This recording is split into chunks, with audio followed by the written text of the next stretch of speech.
Welcome, everyone. I'd like to invite Scout Jonah Campbell up from Troop 55 to lead us in the Pledge of Allegiance. Come on up, Jonah. I pledge allegiance to the flag of the United States of America and to the republic for which it stands, one nation, under God, indivisible, with liberty and justice for all. Well done, Jonah. Thank you. Call the roll, please. Mayor Bailey? Here. Mr. Bateman? Here. Mr. Blair? Here. Mr. Hart? Here. Mr. Ori? Here. Vice Mayor Phelps? Here. Mr. Ping? Here. Welcome, everyone. With us tonight, we have our Director of Finance, Mark Medler, Assistant City Manager, Corey Wright, Clerk of Council, Misty Clark, City Manager, Dave Kennedy, City Solicitor, Joe Braun, Chief of Police, Michael Gabrielson, many esteemed members of our police department and also of Kettering Police Department, so welcome to you. Former council members Todd Osborne, Pat Mays, and Pam Gross. So welcome, everyone. And with that, Chief.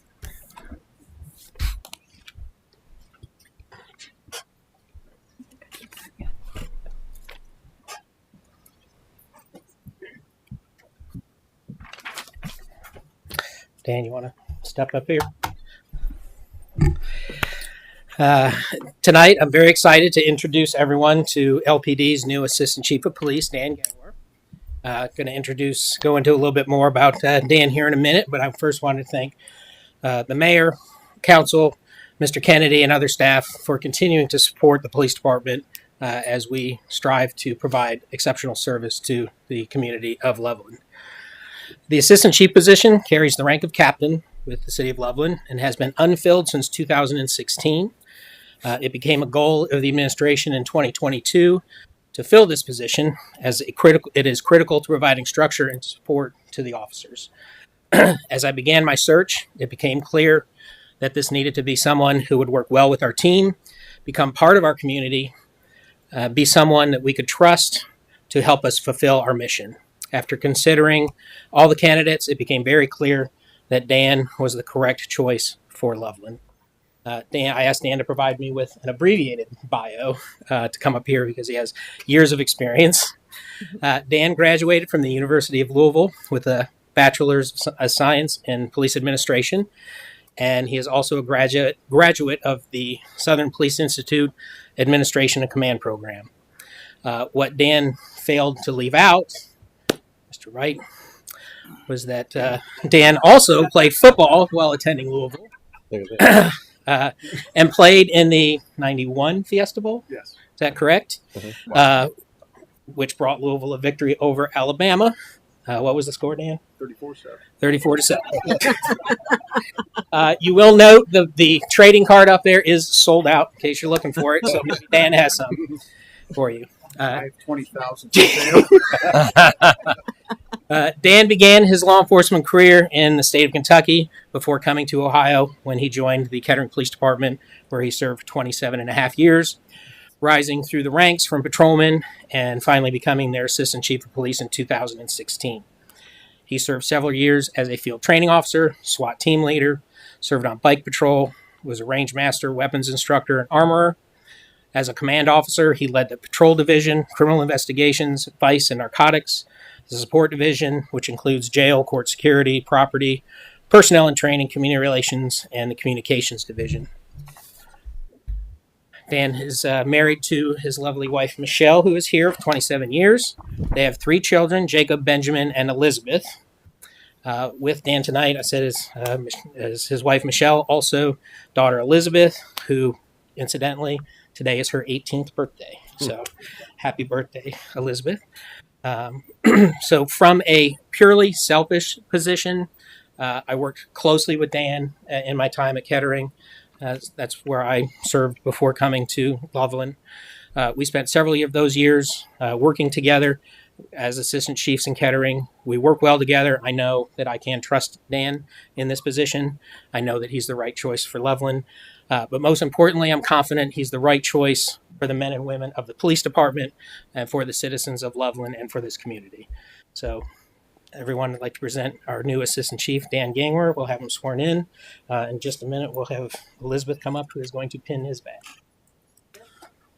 All right. I just want to say welcome on behalf Thank of you. council. We are very proud of our police department, and we're very proud of our police chief, and very happy with what he has brought to this department. And with his choosing you, I'm sure you will have the same high standards and integrity that our police chief has. So we're very glad to have you. And I think it means a lot that your fellow officers are here to support you. That to me, that means a lot. That means you're obviously very respected in your former department. So welcome, and welcome to your family.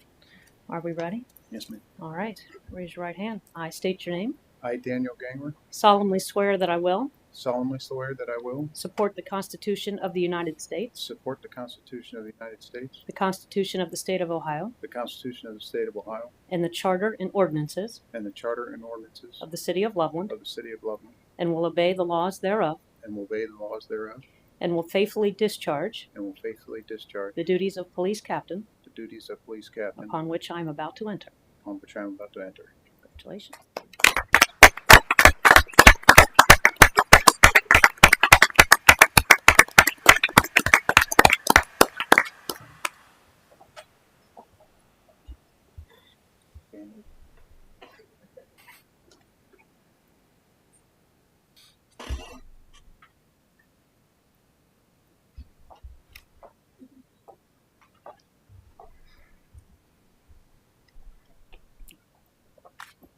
Happy birthday.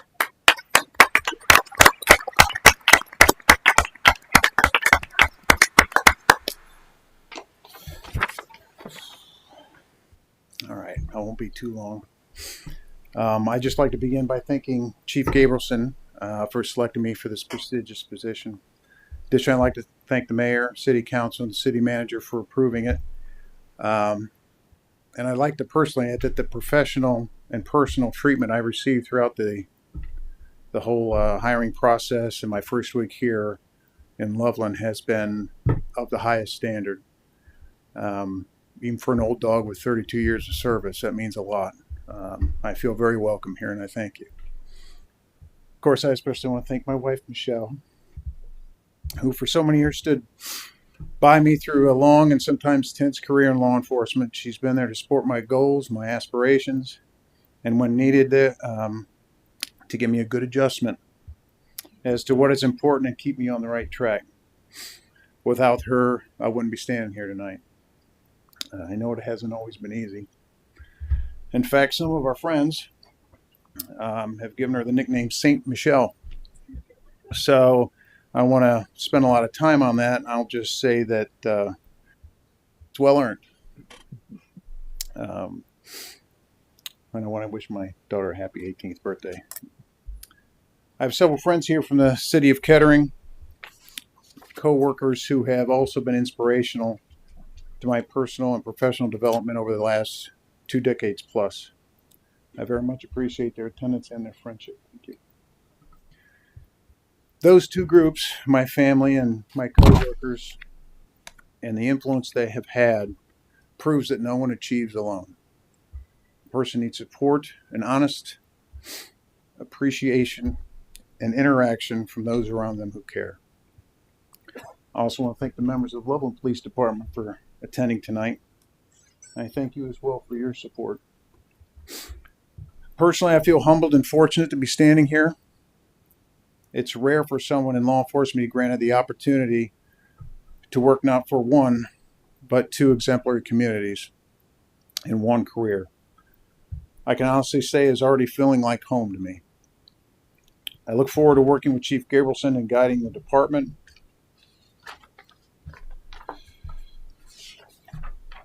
into the future and building what has already been established, and greatly looking forward to making connections with this wonderful community. To the members of the Loveland Police Department, I am honored to be among you and pledge to you my dedication to attaining the goals we will set forward together.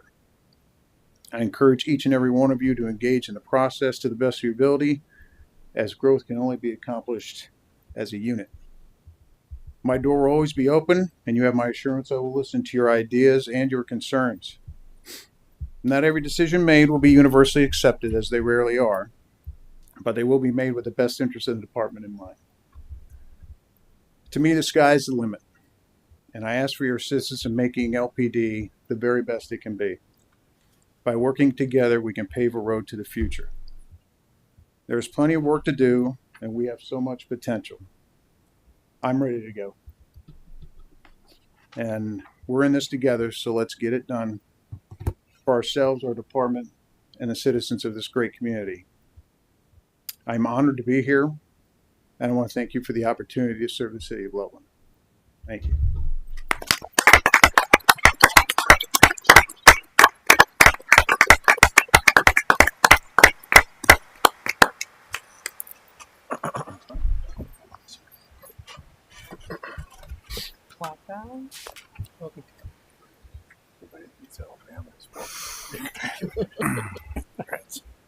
Glad to have you. Congratulations. Thank you. Welcome to Loveland. Really? Just this one time. Welcome was called. I'm going to take pictures. Of course. Did the photo with his family? Photo op. Photo op. This one's forward out.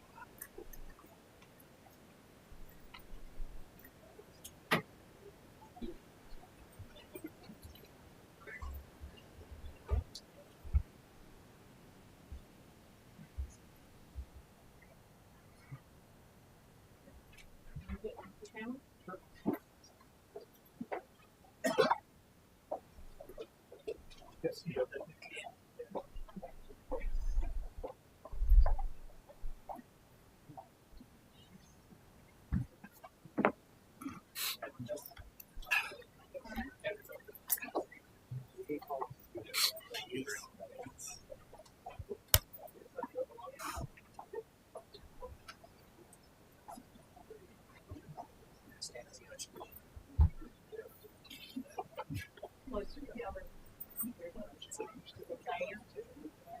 Christmas.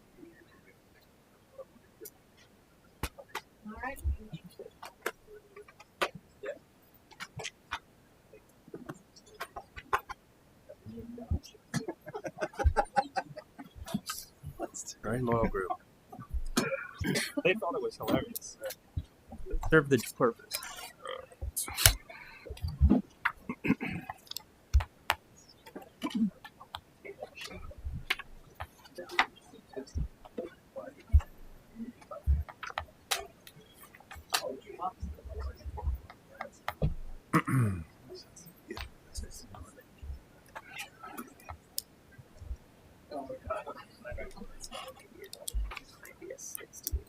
Jenna, you want to come up?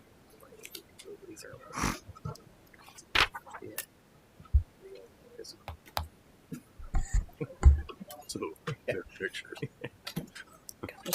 Rowdy up there. All right, this is Jenna Schroeder. She is here because as part of the Heart to Fire weekend, the event planning committee teamed up with the Loveland Stage Company to organize a Valentine pageant with all proceeds going toward the replacement of the HVAC system at the Loveland Stage Company. 20 children participated in the event, raising $1,750. So we have a check from the city for Jenna, for the Stage Company. Absolutely. Thank you. So I both perform and volunteer, and I'm on the board for the Loveland Stage Company. For those of you who don't know, we're a nonprofit, and 100% of us are volunteers. So it's all volunteer run, and we are trying to keep our theater alive. So we have a very old building, and the HVAC is going out, and the current system is right over the auditorium seats, very loud. So a lot of us performers who our vocals are very important to us, have to speak loud, and then we have patrons that are hard of hearing, and so we just want to make it a better and more efficient system too, as it costs a lot of money and it's on its way out. So it's not a very fun thing to fundraise for, but it's very important to us as a theater. So it was awesome to work with Misty Clark and coordinate this very cute pageant. And on top of that, a performer that I work with, we did a fundraiser also that evening. I don't know if any of you came to Crushin' It, which was a Valentine variety show, and we were also able to raise almost $7,000 towards the system. So we are getting our way up the meter. So it's about $100,000 expense So it's going to take a lot of effort, but with everyone helping and collaborating, things like this make it possible. So thank you so much for this, and also for supporting us throughout the weekend. There were QR codes all around the city that went to the same cause. So if you're interested in donating still, you can go to lovelandstagecompany.org, and there's a donate button, and you can scroll down, and there's a website on there. It's called The Mighty Cause. It's another nonprofit we partnered with to show how much we're raising and what our goal is, and it explains a lot about it too. And please come see our shows. That also helps. So I'm actually in costume right now for when we open this weekend, so sorry about that. We have dress rehearsal in 10 minutes. So, but thank you so much. We appreciate you guys. So we love being a part of this town. So it's great. Thank you. People how to donate. Oh yeah. So let's do a quick picture so we can.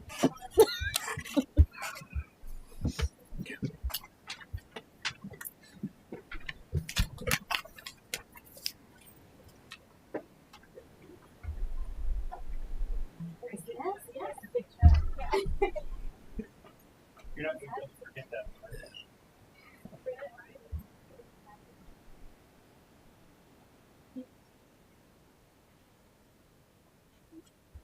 Thank you so much. I really appreciate it. Thank you, company. You're welcome. It's good to meet you.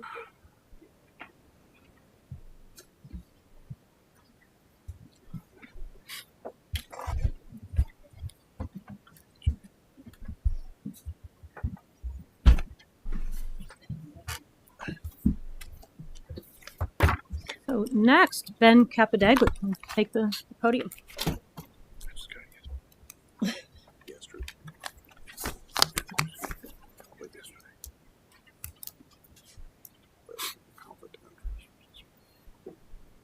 How's everybody doing tonight?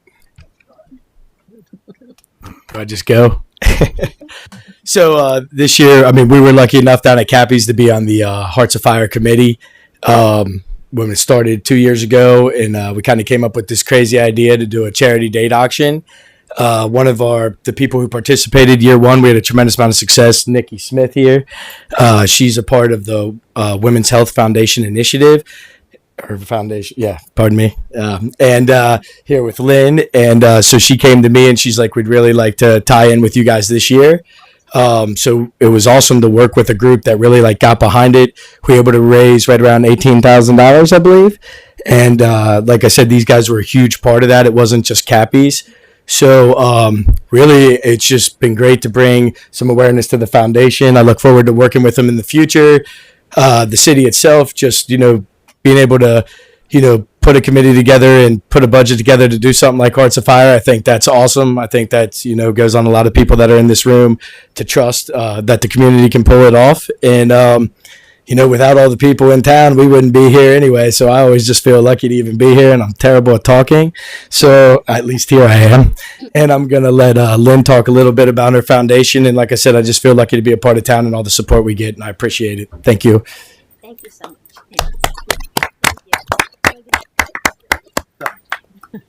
Yeah, I'm so grateful to Nikki and Dave and Ben. I can't even say your last name. Is it Capodiglio? Capodaglia. I was so close. Cappy's, yeah. And just to appreciate all the effort in this great, amazing event, this date auction. We were able to raise a lot of money. George Foster came from the Cincinnati Reds and raised quite a bit of money as well. He's one of our supporters. And I'm really proud to say that every single dollar we raise goes right to the foundation, because my husband Jeff and I pay all the expenses. Every paperclip, every sheet of paper, every ink cartridge we pay for out of our own pocket, so that we can send every money, every dollar raised right to the foundation. And we support New Hope for Cancer. And the money goes to save lives. So it's really nothing I can think of as any more important than saving lives of someone who's been told, go and get your affairs in order, you're going to die. We can keep them alive and a great quality of life. Let's do something about that. So our money goes to help that. So this has helped saving some lives in our country. So I'm really excited about that, and I cannot thank you enough. So.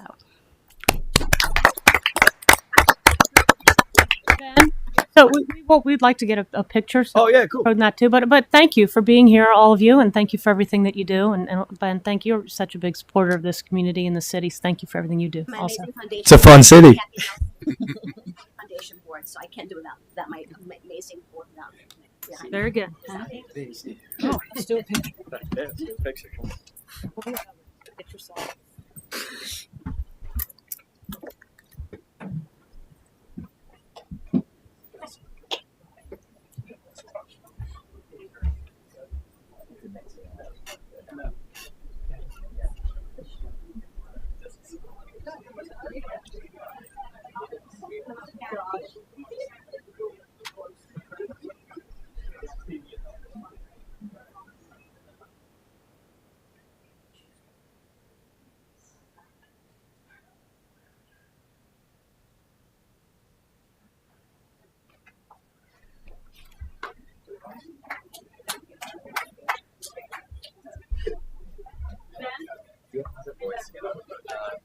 I'm thinking about trying.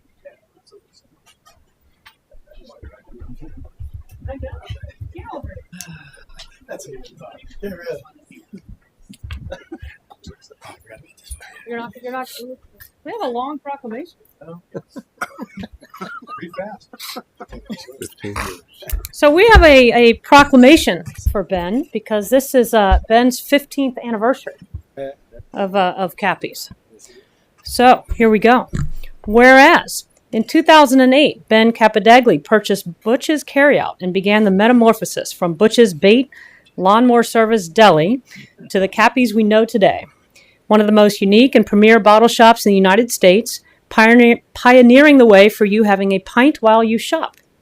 And whereas around 2013, the changes Ben had begun to make at Butch's were being noticed throughout the community, and the store was gaining an identity as Cappies, a craft beer, wine, and liquor destination, building its reputation for hard-to-get items, service, and freshness of products. And whereas, as the business and brand grew, Ben worked with his liquor attorney to become the first state liquor agency in the state of Ohio to serve pints of beer while you shop. And after about 6 months of selling pints, demand grew for a place for patrons to consume their drinks.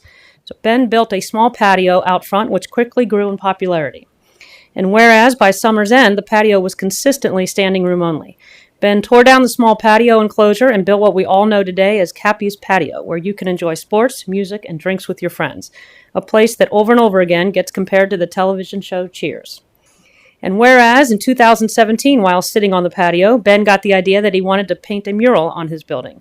To make this process work how he envisioned, it would require moving the front door to its current location so as to feature the mural as you enter Cappy's. In the fall of 2018, the mural was completed and the mural became a destination in and of itself. But it was when Cappy's became a Pokemon stop that Ben knew he finally made it. And whereas throughout Ben's career it has been important to connect with the community, Ben always felt it was important to intertwine Cappy's with the fabric of the community. Over the years, Cappy's has hosted and contributed to fundraisers for Loveland Schools, Juvenile Diabetes Research Foundation, ALS, Cancer-Free Kids, and so many more. Ben is a strong supporter of the city of Loveland and city events. This is the one thing that Ben is most proud of, turning a dingy old bait shop liquor store into not only a premier bottle shop destination, but a place that contributes to the community where it exists, making Cappy's a place where everyone knows your name. Now, therefore, I, Kathy Bailey, by the power vested in me as mayor of the city of Loveland, and on behalf of City Council and residents, do hereby proclaim February 2023 a month of celebration as Cappy's Wine and Spirits celebrates its 15th anniversary. Congratulations.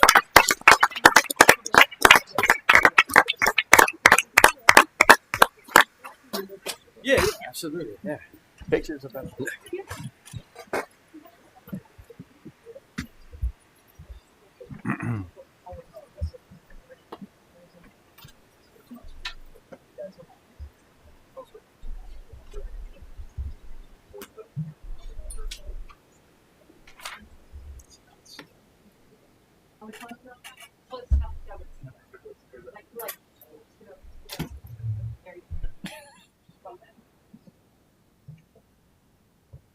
Congratulations. Thanks for Awesome.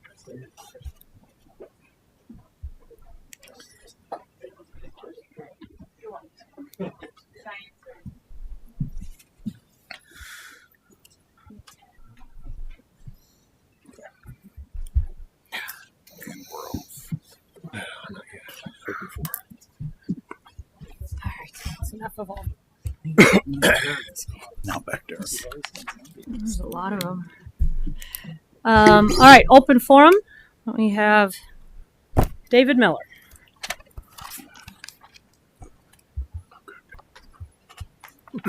David Miller, 251 Wall Street, here in Loveland. I spoke at the last council meeting about the illegal activity and construction that is happening and proposed for the Simpson Farm, the 40-acre conservation district that residents voted overwhelmingly to preserve in the mid-90s.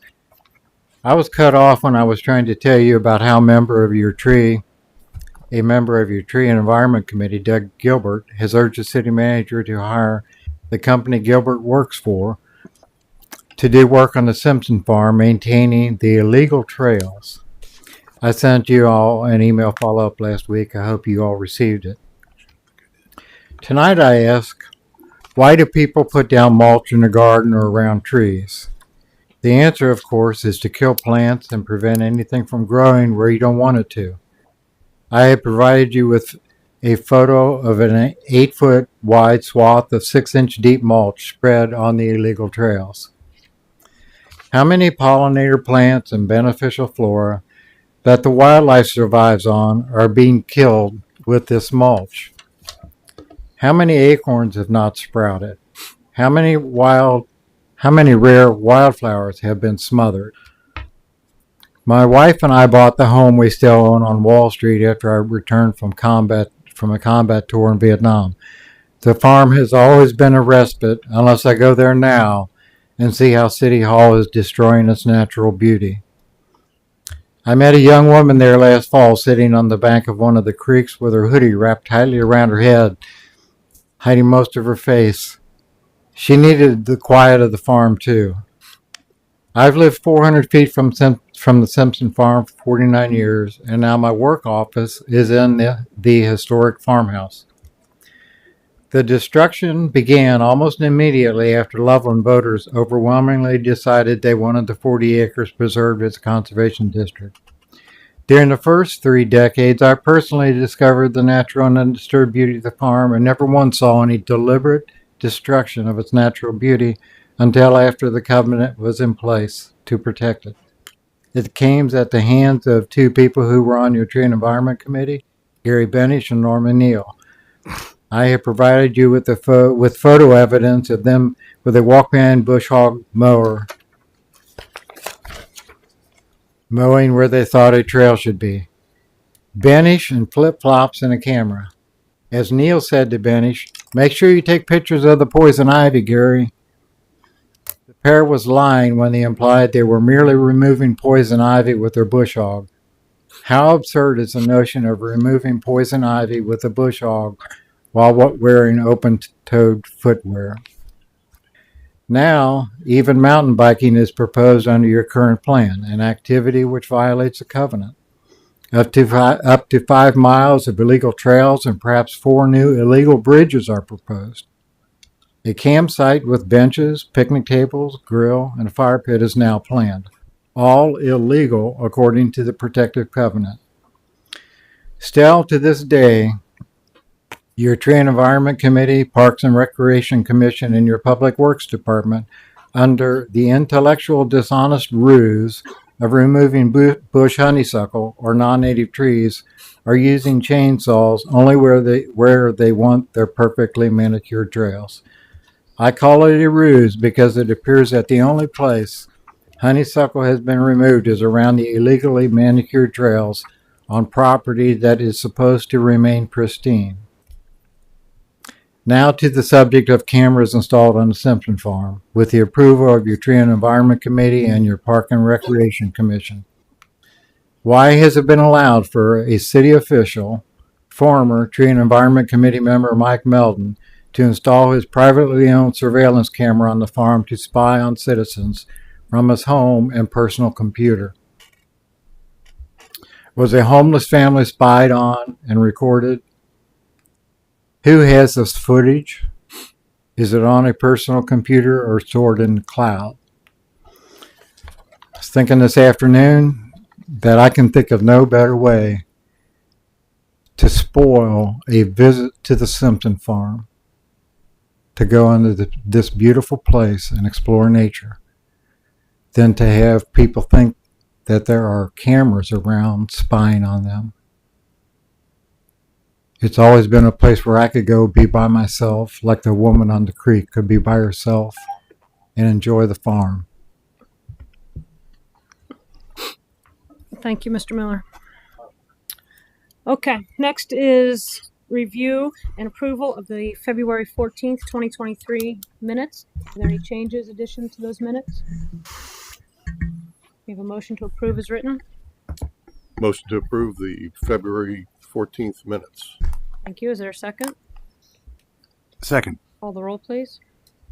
Mr. Bateman, Yes. Mr. Blair, Yes. Mr. Hart, Yes. Mr. Ori, Yes. Vice Mayor Phelps, Mr. Ping, Yes. Mayor Bailey. Yes. Motion carries 7-0. We have the second reading of an ordinance. Can go ahead and read the ordinance. Ordinance to make revisions to appropriations for expenditures for the City of Loveland, State of Ohio, during the fiscal year ending December 31st, 2023. Any comment on the ordinance? Call the roll, please. Mr. Blair, Yes. Mr. Hart, Yes. Mr. Ori, Yes. Vice Mayor Phelps, Yes. Mr. Ping, Yes. Mayor Bailey, Yes. Mr. Bateman. Yes. Ordinance 22 is adopted by a vote of 7-0. Mr. Kennedy? Yes, I wanted to present the contract proposal with J.K. Muir for the 2023 road program and also just give you a real quick 5-year update. City budgeted $1.2 million for this year's road program. From that, we would remove $13,000 for our construction inspection. That's a process that actually came from a recommendation of a resident on Woodford subdivision, and I would envision the city will be doing that for a long time. And then add to that $20,163 that was the city received from the Warren County Vehicle Tax CVT, which means those funds will be largely used only in the Warren County part of the city.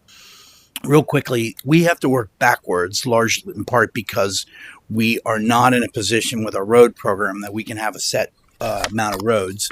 So what Cindy, our city engineer, and Scott do is they come up with quantities to be bid upon as close to what they feel will match the city budget. But there's provisions within the bid that allows the city to adjust because remember, we don't even know what roads we're doing yet.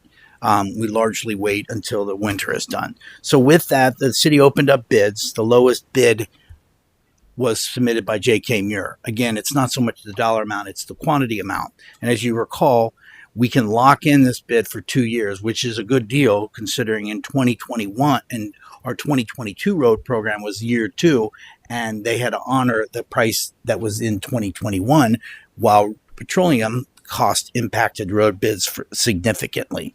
So what we do is we will low bidder based on the quantities and the amount is J.K. Muir.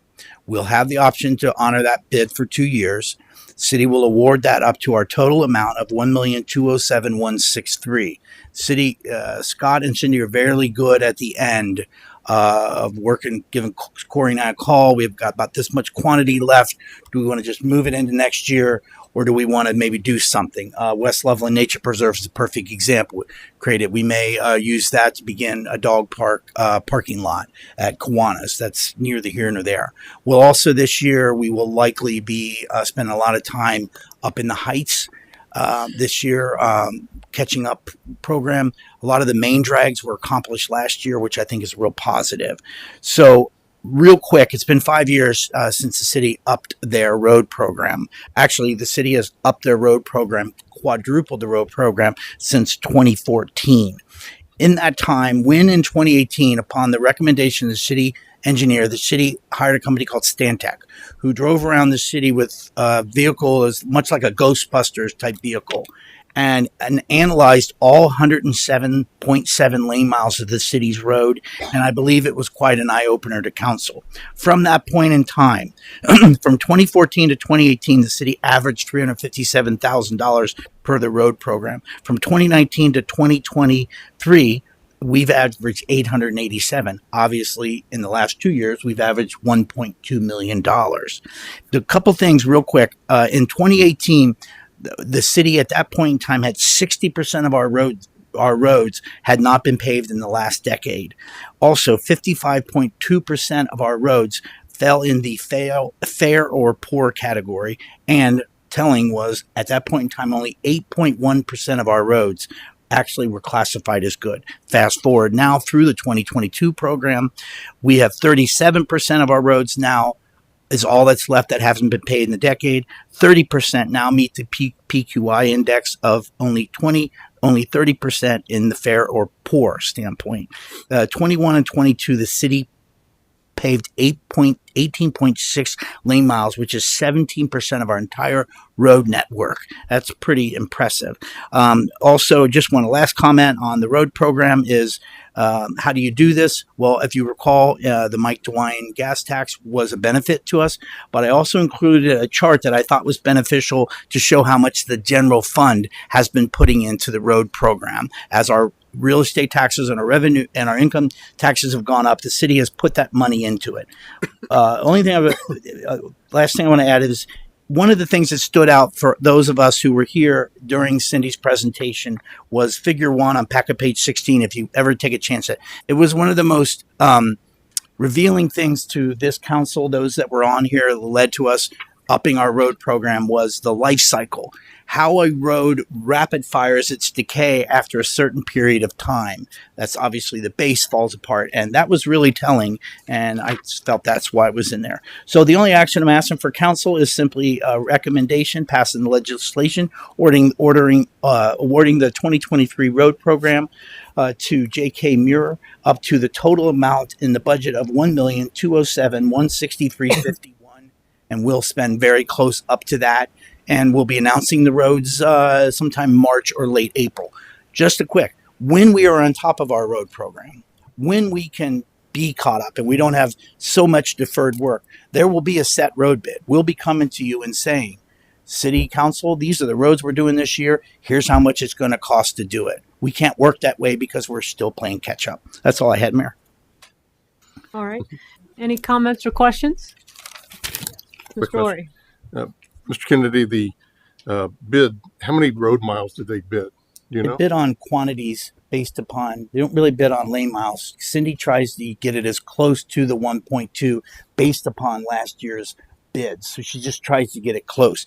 We won't be paving as much in 23 as we did in 22 because of the petroleum costs. The reason why that number was so impressive for 21 and 22 is we locked in 21 prices before the petroleum. That's the advantage. Quite frankly, that's the benefit of J.K. Muir. He lives up to it.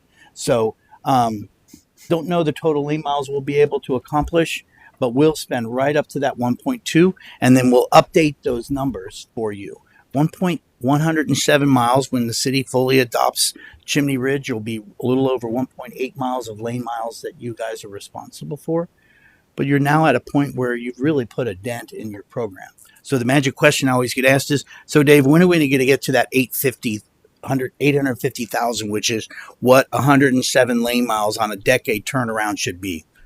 We can't. That's impossible. But I really commend council for not kicking the can on the road to this one, because you're really making a difference on your road.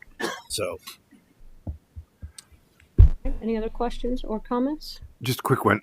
Mr. Kennedy, just to confirm, so at about $850,000, the road, the 107 lane miles will all be within 10 years. 10 to 15 year window. Yes, we'll be on a process, just like we discussed with the WMR fee. We'll be at a process where our roads are being replaced on a set schedule every year. So. Okay, so just to follow up your point, as we all saw after the Stantec study, it needs to be closer to 8 to 12 rather than 8 to 15. Correct. Once we get past 12, we're rapid fire. Yes. All right. Thank you, sir. Any other comments or questions? Read the resolution, please. Resolution authorizing the city manager to enter into a contract with J.K. Muir Corp. for the City of Loveland 2023 street repair program. Any comment on the legislation? Call the roll, please. Mr. Hart? Yes. Mr. Ori? Yes. Vice Mayor Phelps? Yes. Mr. Ping? Yes. Mayor Bailey? Yes. Mr. Bateman? Yes. Mr. Blair? Yes. Resolution 23 is adopted by a vote of 7-0. Mr. Kennedy? When City Council recently approved the contract to begin putting the GPS units in the police cars, I had mentioned to you that we were working with Sims Township to co-share the cost of 3 traffic signals that are not within the city limits, though that are often utilized by our emergency services. We are now bringing that forward to City Council. We are co-sharing the cost of GPS detection units in the traffic signals on Loveland Madeira Road at Cottonwood, Lebanon, and East and Kemper. These are units that are often used by us, not only in mutual aid. I wanted to give Sims credit. If you look at that proposal, I highlighted the 3 that we're co-sharing the cost of, but if you look at the other ones that they're doing, those also benefit the city. Their Chief Huber would tell you, and Chief Gabrielson tell you, that very few emergency runs that go to a hospital aren't getting on to 275. And if you'll notice, that is it. From the very beginning, when we developed this program, we made sure that the equipment we're using, it mirrors what's being used in Sims Township and Miami Township. So whenever our vehicles go out, all the benefit of the units happen. So we budgeted $10,500. The total price came in at $15,496. I'm proposing that the $4,996 overrun comes out of outside of contracted services from general fund, beginning because of the way the project's going. We'll pay our share directly to Sims Township. All right. Any comments or questions? Vice Mayor? Is this a one once and done? Yep. Payment? Yeah, this is the unit that goes in the silver traffic signal boxes that detects the things that are in the police cars and the emergencies. So that is the detection. What they have is the broadcast. So right now, all of the city traffic signals were done at 22. These were the 3 that are the most valuable based upon our chiefs. Mr. Blair? How many more to do? This is it. Okay. Mr. Hart? Did you mention that some of our adjacent entities are going to be doing kind of the same thing for us? Yep. Did I hear you say that? Yeah, Sims is doing their entire community. You can see in that proposal. Those are the ones that also impact our yep. law enforcement. There will not be a place that our emergency services go for any mutual aid where we won't be broadcasting. What I need to catch up on, and we'll make sure it's even more prevalent in the 24 budget, is the in-car units. I'm behind on that. We're putting 4 in the police cars this year. Thank you. Any other questions or comments? Read the resolution, please. Resolution authorizing co-sharing the cost of 3 GPS traffic preemption units with Sims Township, Ohio. Any comment on the resolution? Call the roll, please. Mr. Ori? Yes. Vice Mayor Phelps? Yes. Mr. Ping? Yes. Mayor Bailey? Yes. Mr. Bateman? Yes. Mr. Blair? Yes. Mr. Hart? Resolution 24 is adopted by a vote of 7-0. Mr. Wright? Thank you, Mayor. Not for the sake of everyone, I'll be very brief this evening. So what we have is a resolution to accept revised performance bonds for Chimney Ridge and to authorize release of a temporary cash construction bond that was deposited with the city. So as we all know, the legislation would basically approve $726.55 in basically performance and or performance maintenance bonds to sort of stem the project and ensure completion of that prior to acceptance. And then it would also refund $45,000 out of a $50,000 cash bond that was posted. So long and the short of it is, we knew that we were in a hurry with Chimney Ridge, with Home Rama on that. In 2021, the city accepted a temporary cash bond to allow site work to occur. At the end of 21, the council adopted a resolution approving a development agreement. In the interim, the expression I like to use, they're turning and burning up there. I mean, they are literally going because, September's go time for the project. And so with that, we worked through that process. Significant construction activities occurred. Now with Home Rama being done and the developer wanting to pursue build out of that, we need to do revised bonds. Well, so the developer agreement had a large amount in that, but that didn't account for the fact that the infrastructure is basically completed. To the extent that even with the site visit today, literally, really all we have left that hasn't been put in are sidewalks and streetlights. I mean, even the top course of the asphalt's in the project. So what this does, this basically gets us from the time that they get to from now, today, if council approves the legislation, to 80% certificates of occupancy, which is 24 units. At that time, the developer, per the developer agreement, can petition for acceptance of the infrastructure, and then we will exchange those performance and performance maintenance bonds for what we call guarantee bonds as part of our development agreement. So what's the action tonight? Well, of course, the developer wants some of his temporary cash bond back. We have $50,000. They're also required to post a $5,000 nuisance bond. So we would retain a portion of that is already on deposit. So the net refund to the developer would be $45,000. And in exchange, we are getting $201,000 plus in surety bonds to backstop the performance of that, which is really a good deal for the city, because that gives us, if he walks away tomorrow, that gives us protections to until the time that we get to 80% COs and occupancy. So the requested legislation is to accept these revised amounts, issue a refund. Because of the large amount of the refund, we have to go through the resolution process to refund that, and to also recognize the nuisance bond, the retainage of $5,000. All right. Any comments or questions? Mr. Blair. Thank you, Mayor. Did I hear you say, Mr. Wright, that the top course is in place? They put the top course on. Yep. So the pavement itself is done. Pavement's done. Okay. Thank you. Yes, Vice Mayor. So I get the temporary construction bond and why that's advantageous to act on. But the actual value of the performance bond goes from 600 and some thousand to 200,000. Yes, sir. And the reason for that is because the infrastructure is already completed. All the utilities are in. So what you do is, in other communities, what they would typically do is, in lieu of a performance bond, which means that you're guaranteeing that they actually build it, it would really be called a maintenance bond. In most, like in county subdivision, it's really a maintenance bond. And what that does is that assures continuing maintenance of that until they petition for acceptance. So they reduce that from 100% down to 10%. And Cindy did, as part of this, work through that to have a 3% inflationary cost measure. Again, the 100% stuff that is in this is for sidewalks and streetlights. So that, because if you go up there today, all the roads are done, top course is in. These bonds still guarantee that. This is actually good for the city, because we could call those if he walked away, if another developer were to come in and do completion of that. They're still going to have to go through the inspection that's associated with the acceptance process before we would bring that to council. And we would also bring these guarantee bonds with that to council for a recommendation for acceptance as per our subdivision regulations. So be a little different. I guess my question, does this put the city at any financial risk? No, not at all. Future? I don't believe so at all. Okay. I actually think it's good. We basically have $200,000 to make sure that he puts $40,000 or $50,000 of sidewalks and streetlights in, and to make sure that the infrastructure that's in there now was put in. It's inspected and all that, but again, it's construction.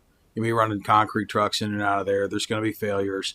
And if there's failures and we do that inspection, and he says, I'm done, I'm out, we could call that surety in that period and then go exercise that for that amount. So, and again, you're talking about probably limited base failures, things like that, where the trucks, they park in one place, maybe they wash in one place, the concrete trucks dump or whatever.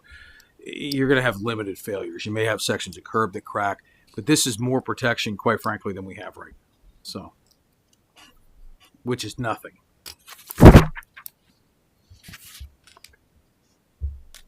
Any other comments or questions? All right, read the resolution, please. Resolution accepting performance bonds issued by Capital Indemnity Corporation on behalf of CB Butterworth, LLC, for the completion of the infrastructure within the Chimney Ridge development, further authorizing the partial refund of an existing temporary construction bond, and designating the retained portion of the temporary construction bond to serve as the nuisance bond for the Chimney Ridge development. Any comment on the resolution? Call the roll, please. Vice Mayor Phelps? Yes. Mr. Ping? Yes. Mayor Bailey? Yes. Mr. Bateman? Yes. Mr. Blair? Yes. Mr. Hart? Mr. Ori? Yes. Resolution 25 is adopted by a vote of 7-0. Mr. Medler? Thank you, Mayor. For you, we have our quarterly utility assessments. This quarter, there was only 2 counties involved, Warren and Hamilton. There were no items for Claremont. And as usual, we ask for this to be passed as an emergency. Questions on either of these ordinances? Go ahead and read the first ordinance. Ordinance assessing liens for unpaid utility bills on property in Warren County owed to the city of Loveland and declaring an emergency. Call the roll, please. Mr. Ping? Yes. Mayor Bailey? Yes. Mr. Bateman? Yes. Mr. Blair? Yes. Mr. Hart? Yes. Mr. Ori? Yes. Vice Mayor Fox? Yes. Ordinance 26 is adopted by a vote of 7-0. Read the next ordinance, please. Ordinance assessing liens for unpaid utility bills on property in Hamilton County owed to the city of Loveland and declaring an emergency. Call the roll, please. Mayor Bailey? Yes. Mr. Bateman? Yes. Mr. Blair? Yes. Mr. Hart? Yes. Mr. Ori? Yes. Vice Mayor Phelps? Yes. Mr. Ping? Yes. Ordinance 27 is adopted by a vote of 7-0. Mr. Kennedy? So, as required by the charter, tonight I'm presenting my annual report, which is due on no later than March 31st. I'm just going to give a very quick version over at Financial Health. I wanted to point out, and why this stuck out in my head, but I don't know if you realize, but in 7 years, since 2014, the city has had 7 different directors of finances. And the stability in any department, police department, fire department, anything, is to the benefit of our residents. And I think you see that former Councilmember Rob Weisgerber preached succession plan. And that is a big part of what this city has been putting together. I think you saw it tonight with Dan. But Mark, I believe, will be here for many, many years to come. And he continues to learn. He continues to develop. And he's actually quite big, much more of a smartass than most people realize. But we all get to see that. But sorry, smart Alec. Sorry. But I wanted to point out a couple things in the revenue standpoint. The city's income tax in 9 years has gone up $3,074,636. That is from 14 to 2022. While that is a 9.24 average over those 9 years, I would challenge that the 21 to 22 increase of 37% is likely the biggest increase the city has ever had ever in the history of its income tax. That is a very impressive amount of funding that the city's come in and that Mark and the Finance Commission are managing. And real estate taxes based upon valuation. The city's valuation over 8 years has gone up $106,825,730. What happens with that? Your real estate taxes go up. Real estate taxes continue at a pace of 4% every year, increasing. Why are income tax and real estate taxes so important to the city? Because a lot of people don't realize we run our police department not on a levy. We run our police department from our general fund. And you as a community are investing in your police department. So general fund revenues and income tax and real estate taxes go into your road program. You saw that tonight. They go into your police department. They go into other projects and economic development. The WMR fee is another financial step that the city took it on an election year. And it was the ultimate don't kick in the can down the road. That will produce money for years to come that the city can earmark specifically and only for water main replacement. So what do you do when your revenues are up? The last thing you do is rest on your laurels. And that's what the city is doing by bringing in Corey Wright. Corey, and I mean this, I had no idea there were so many alphabets that go with various incentives. I've never known about them. I literally learned something new from Corey every day. And if the city is really going to keep this progress going, they invest in the Chestnut Street property and they invest in a complete redo of the Loveland Madero Road corridor, both of which Corey is undertaking, and both of which will pay financial dividends for the city for years to come. And that is a focus on economic development that I think will benefit this city for many, many years to come. And that will allow you to maintain these. You provide a credit to your residents on your income tax. You run your police department not on a levy. You need these monies coming in. And I think that's why Corey Corey was one of the two most important hires that you did in 2022, and I believe since I've been here in 2024. Private investment alone in 2022 was $15 million, and in a community that's sort of turning the corner in residential development that was largely residential. Blossom Hill and Chimney Ridge was permitted pretty heavy in 2022. Homerama, I think, was a highlight for 2022. I wrote in my annual report, I've never been a part of a Homerama. I had no idea what is expected of the host community. But oh my goodness, Krista, who left, and Becky worked on this for almost a year.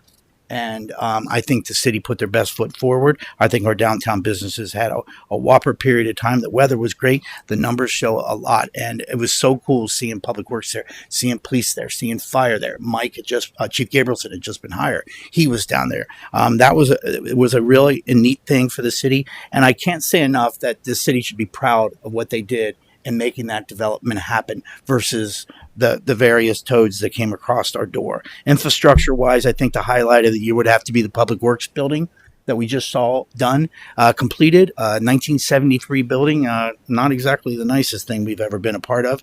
And here it is, solar powered, thanks to this man driving us all crazy with that. I think you continued your park improvements. The dog park was the highlight of your park improvement, but quietly what's going on behind the scenes, you forget Claremont County's planning a 100-acre park up across from White Pillars. That is really going to be a spectacular park in your city because you annexed them in. I'm wrapping it up. Hearts of Fire, I think, Misty, you see it. This is twice. How long does an event keep taking up a person's appearing 2 meetings afterwards? I think that says a lot for that program, and the fact that they will not do anything here that isn't all the way around. I've already discussed the road program, traffic improvements. I've said this once, I've said it a million times. I know I repeat myself. If there was a quick fix to the traffic program, Tom Carroll would have done it years ago. It's a bunch of little fixes, and that's what you've been doing. The no turn, moving the traffic, the GPS, the preemption units that we're putting throughout. It's a bunch of quick fixes, and you're making an incremental change. And thanks to Corey's effort, you just saw another one as that addition by subtraction was just removed next to City Hall with removal of the building of the mobile station. In closing, I think it's the guts the council has to do tough decisions, tackle things, take head on, and it's also the people. 4 of them that I get to work with on a regular basis that are in this room are just a pure joy, and you guys have really, I think that the future is good for you, and financially, that's the key. Economic development is taking a whole new step with Corey's efforts. So that's all I had. I tried to go fast. Any comments or questions? Of Speedy. Yes, Mr. Blair. Thank you for that overview, Mr. Kennedy. I just want to reinforce your comments about the financial health. The Ohio Auditor of State Financial Health Indicators are an extremely detailed, at times mind-numbing level of oversight and view into the city's finances.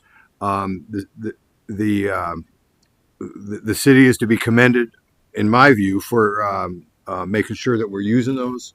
On top of that, the budgeting software that we bought last year, going forward, will be of even further exactitude and precision as we go through the budgeting process, as well as making the entire budget process much easier and simpler, and an ongoing process that anybody can review. So thank you for that.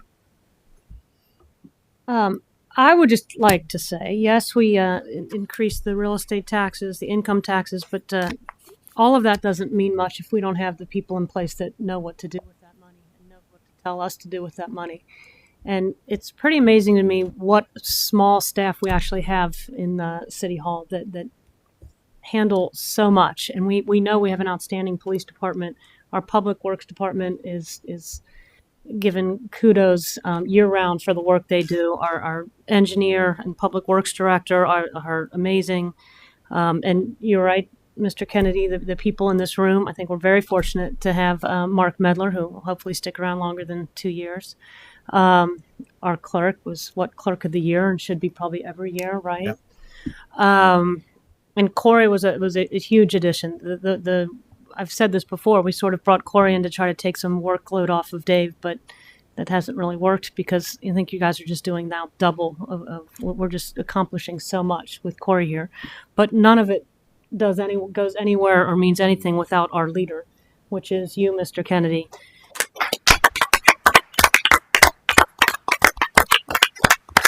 I know you don't like to have us talk about you, but it's the truth. There's very rare that I talk to someone from a different community that doesn't remind me how lucky we are to have you as our city manager. So we are well aware of it, and we appreciate everything you do. Great, thanks. All right. Would you like to go on to the next item? Yeah. So part of the process with, if you think about the Historic Preservation Commission, they have two jobs, and they are governed by two books. One is their design guidelines. We bring projects within the historic boundaries to them to review colors and scope, and we also have the Historic Preservation their ordinance, which dictates their role in the city. And part of their role would be if a building applies for National Historic designation, they would make that recommendation to the Ohio Historic Preservation. What they also have the ability to do is create local historic designation processes. And we now have the White Pillars Homestead, which was the first. We've had two cemeteries, the two cemeteries that we've added, and we just recently received applications of which the Historic Preservation Commission held a public hearing for the Works restaurant behind us and the Loveland Museum Center. They've reviewed the application and have made recommendations to council that both of these buildings receive local historic designation.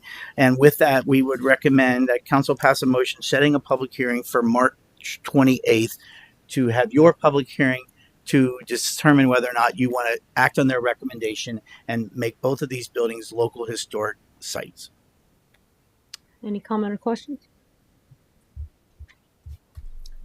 I would move to accept the recommendations of the Historic Preservation Planning Commission and set a public hearing for March 28, 2023 for review of the applications. Second. Call the roll, please. Mr. Bateman? Yes. Mr. Blair? Yes. Mr. Hart? Yes. Mr. Ori? Yes. Vice Mayor Phelps? Yes. Mr. Payne? Yes. Mayor Bailey? Yes. Motion carries 7-0. Mr. Kennedy. CED application, I think. Oh, so we submitted the CED application, and per the chart that goes with it, the next step is that the mayor would make a recommendation to the council to set a public hearing to review our application for our second community entertainment district, bounded largely by East Kemper and Cottonwood. So the recommendation is that would be set on March 28th. March 28th, same night as the other one. The application will run the notice for 2 consecutive weeks, and the application is on file on our city clerk's office for review. Any comment or questions?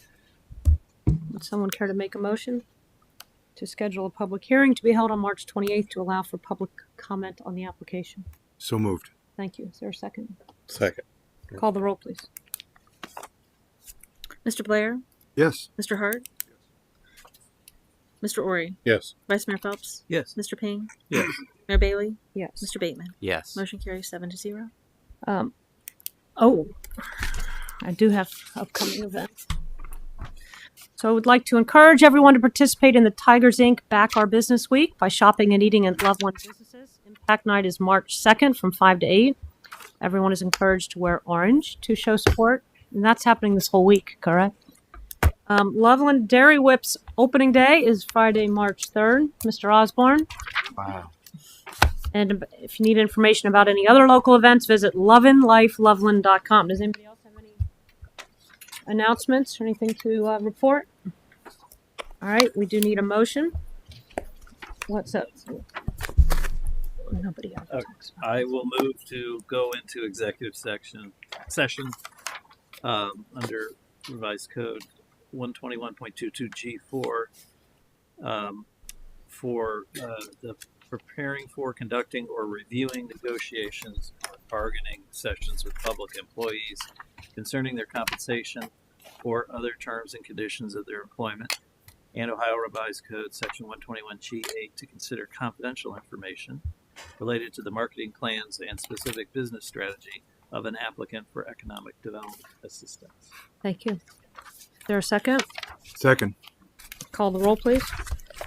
Mr. Hart, Yes. Mr. Ori, Yes. Vice Mayor Phelps, Yes. Mr. Ping, Yes. Mayor Bailey, Yes. Mr. Bateman, Yes. Mr. Blair. Yes. Motion carries 7-0.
All right, we're back. Do we have a motion to adjourn? So moved. Do we have a second? Second. Call the roll, please. Mr. Ori? Yes. Vice Mayor Phelps? Yes. Mr. King? Yes. Mayor Bailey? Yes. Mr. Bateman? Yes. Blair? Yes. Mr. Hart? Yes. Motion carries 7. Mike one.